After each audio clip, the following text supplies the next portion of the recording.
আগামী জাতীয় সংসদ নির্বাচনে কাকে ভোট দেবেন এই প্রশ্নে সিদ্ধান্তহীন মানুষের হার আরও বেড়েছে। গত বছরের অক্টোবরে ৩৮% সিদ্ধান্তহীনতার কথা জানালেও সবশেষ জরিপে তা বেড়ে হয়েছে ৪৮.৫০%।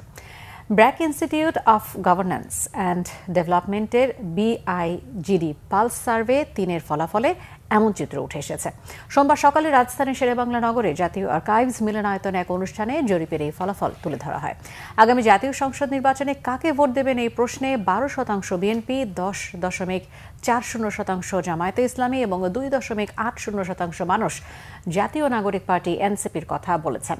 ৮ মাস আগে গত অক্টোবরে একই প্রশ্ন করা হলে ১৬.৩০% মানুষ বিএনপি, ১১.৩০% জামাতকে এবং ভোট দেওয়ার কথা জানিয়েছিল। মানুষ রাজনৈতিক ক্লাসকে ইন জেনারেল পলিটিক্যাল এলিটদের বিশ্বাস করে না। ট্রাস্ট ডেফিসিট আছে, অ্যাবসলিউট ট্রাস্ট ডেফিসিট। তারা ভালো করেই জানে নির্বাচন হয়ে গেলে একবার আর সংস্কার নিয়ে কোনো কথাবার্তা হবে না।